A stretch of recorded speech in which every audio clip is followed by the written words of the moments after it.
Everybody, welcome to the Rules of Engagement. This is a new show. We're not really new. It's been around for a while. Brought to you by MLG's Starcraft 2 Tactical Analysis Show. As always, I'm your host, Nick axslav ranish. This comes to you every day of the week, Monday through Friday, 7 p.m. Eastern Time. Each day has a little bit of a unique theme to it. Let's take a look at some of those themes. Every Monday is going to be talking tactics. That's where we take a look at professional level games.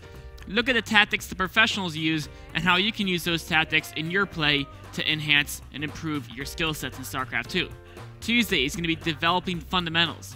That's where I took a look at the building block skill sets of Starcraft 2, the different components that you can combine together to make a good Starcraft 2 player, and how to approach learning and mastering the game of Starcraft 2. It's a great episode to kind of review yourself and make sure that you're doing the right things to improve your play, and also it's a great episode to bring in new watchers. So if you have your friend, you want to show them what's cool about Starcraft 2 1 vs 1, show them developing fundamentals to get them to appreciate all the skill that's being used in this game.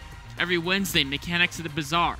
That's where we look again at professional games, similar to Monday's episode, except this time it's going to be professional games where they do bizarre strategies, offbeat strategies, kind of the cool strategies, the ones that are fun to watch, especially fun, and take a look at why they worked in that circumstance or didn't work, and why maybe we don't see those strategies being used all the time. Thursday is going to be Community Critique. That's where I take a look at replays that you guys at home sent to me. So this is your chance. If you have a replay, you don't know what went wrong, or you want to learn how you can get better at a certain strategy, go ahead, send that replay to majorleaguegaming.com/replays, and I'll take a look at it every day on Thursday. Friday, that's today, is going to be the day of self-reflection. It's where I take a look at my own games, analyze what I did well in the games, and what I did wrong. Of course, if you missed any of these episodes, they're all available at YouTube at youtube.com/official MLG SC2. All these shows start at 7 p.m. Eastern, and all these shows, at the end of them, I do a question and answer period, so feel free to ask me any questions on Twitter anytime throughout the day. My Twitter is @axslav. Tweet at me and I'll answer your questions at the end of every single episode. Let's jump into today's episode, Friday, a day of self-reflection. Got a couple of replays for you. First, we're going to take a look at Phoenixes, a new hope for PvP. In one of my games, there's NMX Momo about how maybe Phoenixes are a great way to play PvP. Then, the Robotics Strikes Back. A game I had versus a teammate of mine, Tubby, how he uses the Robotics play to defeat the Phoenix play. And then, the Return of the Phoenix, our revenge match where I take down Tubby's Robotics play, showing that Phoenixes are supreme in the galaxy. And of course, we're going to end this up with a question and answer about, any questions you submit to me on Twitter, @axslav. Let's jump into episode number 4, Phoenixes: A New Hope, Axslav vs NMX Momo. A couple topics to keep in mind as we look through this replay. One, we're going to talk about how to play Phoenixes versus a fast expand into Robotics. Then, how many Phoenixes should you be making in different situations? And lastly, getting use out of the Phoenixes as the game goes on and progresses past the point to when Phoenixes are obviously useful like they are in early game. So to start this game, we're going to start at the 6-minute mark. It's going to be one of my own games against NMX Momo, who's a Grandmaster ladder player, I believe. And we're going to start with just opening build. There's a lot of builds to get Phoenixes on the map. The build to use isn't, there's a little fine-tuned details. Each build has their advantages. That's really not what I'm here to talk about. I'm just talking about Phoenix in general. So whatever build you like using, you can go ahead and stick with it. What you want to do is you want to analyze your build on your own time and look at the timestamps and when you're getting different units and how many units in your economy, and see if you could improve those in some way. Anyways, the way I play Phoenixes is the first thing I do is I don't wait and store up a bunch, because I am just like a scouting, obsessed with scouting. So as soon as I get one Phoenix, I like to go scout my opponents. If they're going Dark Templar, I can get ready for it. If they're going their own Phoenixes, I know how to play. If they're going to fast expansion, which I just saw right there, I already know exactly what's going on right off the bat. Now, if you're playing Phoenixes versus first a fast expansion, you can do one of two things. You can either cut probes and try to kill them with a 4-gate Phoenix composition, or you can counter expand. Whichever one you do, you want to do some harassment early on. Of course, you see I grabbed one probe kill there with the Phoenixes, still just prowling around, trying to see how he's following up his expansion. You can tell here, this time I decided to counter expand. So you either want to do a 4-gate, follow up to your Phoenix play, or you counter expand.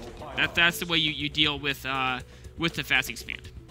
Now, the one thing that's important is you need to be very active with your Phoenixes.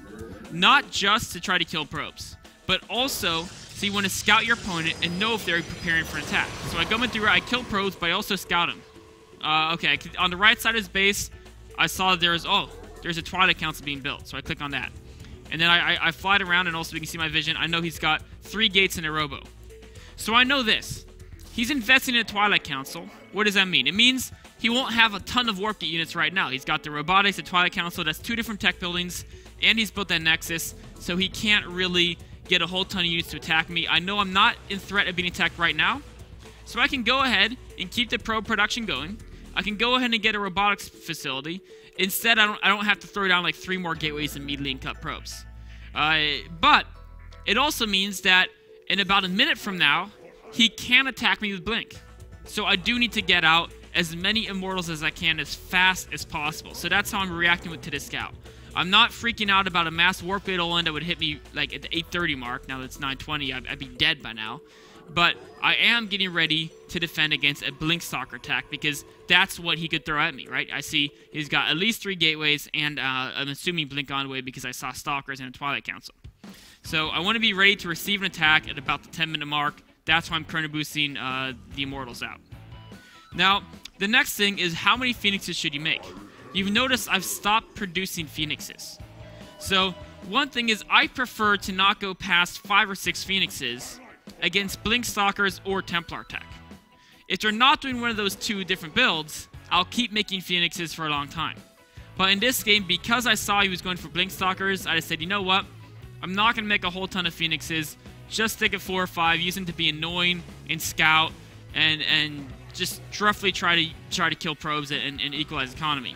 And then I'm going to transition over to my standard robotics play mid to late game PvP.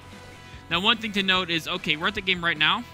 What have the Phoenixes done for me so far? Well, I already lost 1 Phoenix, but I've gotten 4 kills on these ones. I've actually gotten 4 kills total. And I've gotten great scouting information, so I've known exactly what he has, and it's allowed me to balance my probe and robotics production accordingly. You can tell here, I'm still behind significantly in workers, and that's because he did a fast expansion, right? And I'm just going to be behind by default.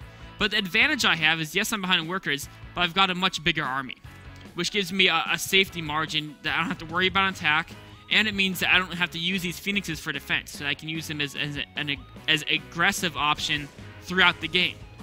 So that gets me to the next point, which is going to be talking about how to get uses out of these Phoenixes as the game goes on. So continually scouting your opponent, always knowing exactly what you're doing, killing a probe when you can, so I got a probe kill there. Just keep picking at them and getting use out of these Phoenixes throughout the whole game.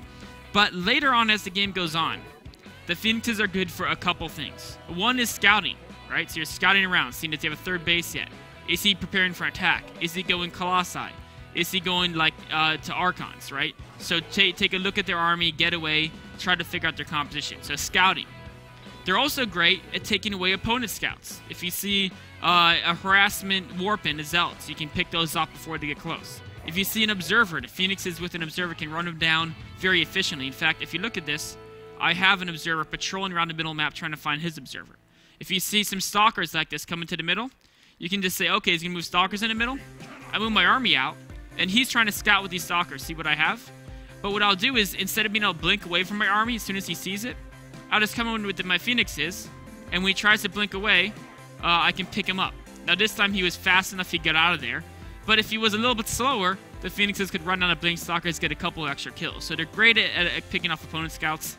And the last thing they're great at doing, right now they can't harass, right? Because he's just, you know, solidified himself up defensively.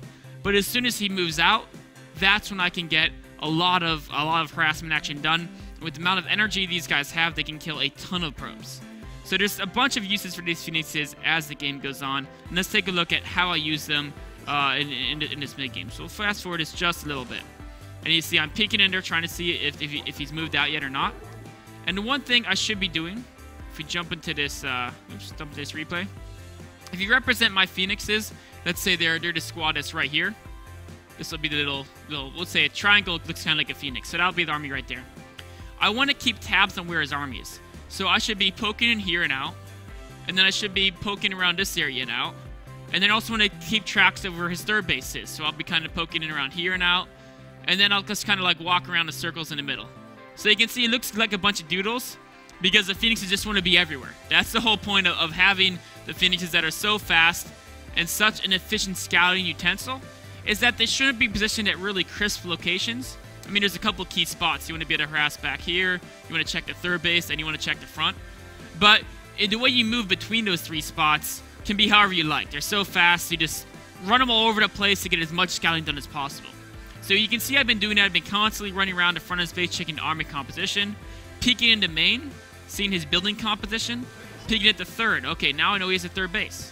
So now I know that, okay, I don't have to, when I took my third base here, I was thinking, maybe I have to cancel this, maybe I have to cut probes and build more gateways. But now that I see this, his third base, I can see, okay, I can continue building probes and be ready to saturate my own third. I don't have to worry about him launching a massive attack right now. So all these are usages of the Phoenixes. And then, of course, again, like I mentioned, every time he tries to scout, you can come in here and pick off the scouts. 2 free stalkers, why not, right? You should always have a massive vision advantage against your opponent if you're going Phoenixes. So now when I see this is probably not a scout. There's probably the rest of his army behind it, is what I'm going to assume. So I'm going to try to get my army out of there. I'm going to move into the middle for a second, and then I realize, oh, wait a minute. He'll have the high ground with his whole army. I need to get my army back home. But it also means, I mentioned earlier, Phoenixes are great late game at harass, because when your opponent moves out, they're going to leave their base open.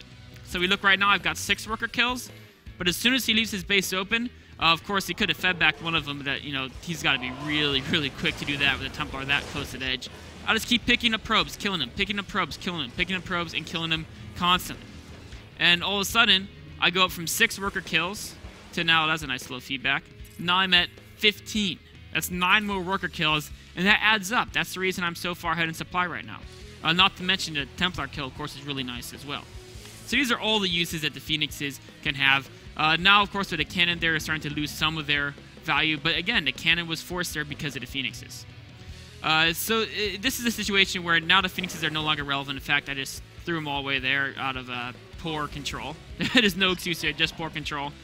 But this is kind of closes the Phoenix section. I just want to talk about one last thing before we jump on to the next replay, and that's going to be about general army positioning in late game PvP. So we can tell here the Phoenixes have given me an advantage in the opening. All right, I'm a few workers ahead. Army size, I'm slightly ahead.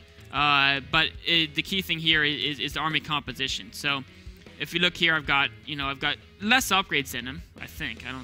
Actually, we've got the same upgrade. Never, same upgrade as him, but I've got a lot of Immortals in the composition, a lot of Colossi, a very strong late game composition. Yeah, he has got, actually doesn't even have any Archons, but even if he did have a few Archons, it wouldn't compensate for the significantly stronger robotics-based army that I have, whereas he's had to invest in all these Blink Stalkers. That's where his gas is gone. So as we go through here, I've got a better army, but he's got this middle positioning. So what can I do about it? I don't want to charge up a single ramp, where all of a sudden all his Colossi lasers will strike very well. So I split my army into 2 groups. If you notice, each group is going to be a very even composition. It's got some sentries for Guardian Shield, some Zealots to tank, some Colossi to destroy whatever's in front of them, and some Immortals, so once the meat shield in front's done, the Immortals can get to the juicy units in the back. And the same thing here, right? It's a mix of just about everything. This army is slightly larger, because I was thinking I could warp in over here, although I didn't realize that was max. So, and then of course I come in from 2 sides. If you notice, when he moved towards here, I pulled this army back just a tiny bit to make sure both armies hit at the exact same time and they both do their jobs. And from here, one of his sides is going to be weaker. Like this side, he has very little meat, so the Mortals are going to plow through here. Whereas this side, I don't have that much meat, but I can back up and notice I have a pylon over here and a pylon over here. So whichever side I have to back up with, I can warp in extra Zealots if I need to. Here, I think I should be warping in units. Maybe I'm just bad. It happens sometimes, but in either case, the flank worked out, and I have a dominant advantage now. I mean, I'm up 25 food. I've got 4 bases to 3. If we look at the units tab, I've got 7 Colossi, 4 Immortals to 4 and 1, and I'm just going to finish out the game in the next minute without a problem. So, to recap, the idea that Colossi is being like a new hope to the way to play PvP, not really a new hope, I mean, people have been doing it for a while, but maybe people have forgotten about it. I haven't seen them lately in professional play too often. Of course, Crank does it and a couple other players. But the general idea is you need to know how to play versus fast expand, because it's scary to be behind in economy. And then you need to know when to stop making Phoenixes, and then you have to be able to get value out of them throughout the whole game. You can't just kill 2 or 3 pros and be like, okay, I'm done. I've made my, 1500 resource investment worth it by killing 4 probes. Doesn't quite work that way. You've got to find a way to get value out of them throughout the entire game. That's about winds it up for Phoenix is a New Hope. We'll take a short break and be right back with the next segment, The Robotics Strikes Back.